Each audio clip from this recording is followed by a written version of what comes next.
Welcome back to our channel. Today we bring you a breaking news story that has sent shockwaves through the Middle East and beyond. Ismail Haniyeh, the political leader of Hamas, has been killed in a strike in Tehran early Wednesday morning. This development comes just hours after Israel claimed responsibility for the assassination of a top Hezbollah commander in Beirut. Let's dive into the details. Hamas has blamed Israel for Haniyeh's death, describing it as a grave escalation. According to Hamas, Haniyeh was targeted at his residence in Tehran shortly after participating in the inauguration ceremony of Iran's new president, Masoud Pezeshkian. These dual assassinations are significant blows to both Hamas and Hezbollah. However, they also raise the stakes for Iran, which backs both groups. There are growing fears that the ongoing war in Gaza could escalate into a broader regional conflict.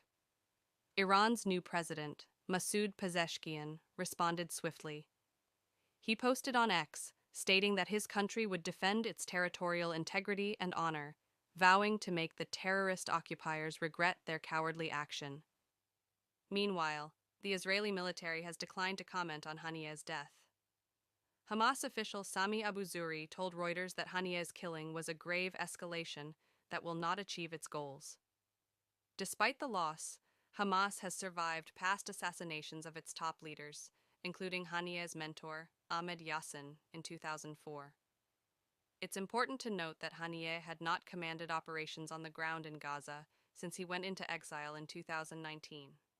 The Hamas fighters in Gaza are currently led by Yahya Sinwar, who is believed to be the mastermind behind the 7 October attacks that resulted in approximately 200 deaths and 250 hostages. U.S. officials have been leading a global diplomatic effort for months, aiming to prevent the war in Gaza from escalating into a more dangerous regional conflict.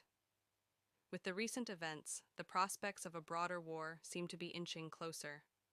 The death of Ismail Haniyeh marks a significant turning point in the ongoing conflict. The international community watches with bated breath as tensions rise. We'll continue to keep you updated on this developing story. Don't forget to like, subscribe, and hit the notification bell to stay informed on the latest news. Thank you for watching and stay safe.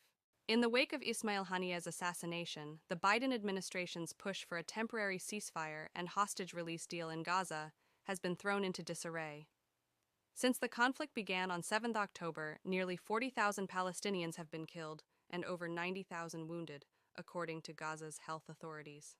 CIA Director Bill Burns was in Rome on Sunday for critical talks with officials from Israel, Qatar, and Egypt. These negotiations have likely been disrupted by the recent attacks.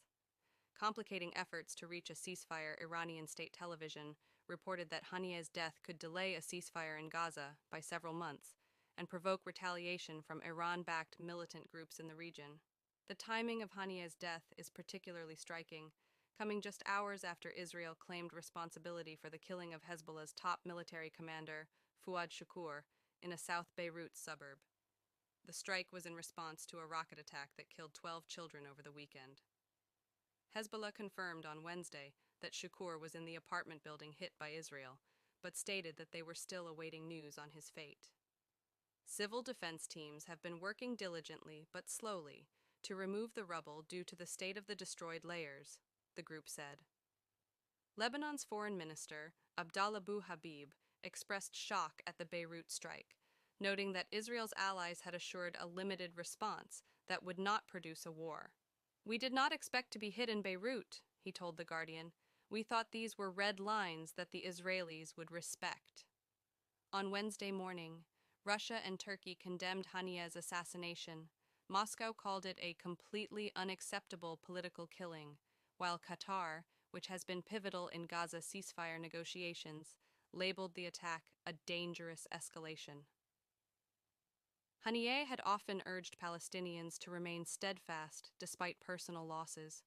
In an April interview with Al Jazeera, following an airstrike that killed 3 of his sons and 4 grandchildren, he insisted that such losses would not pressure Hamas to change its stance.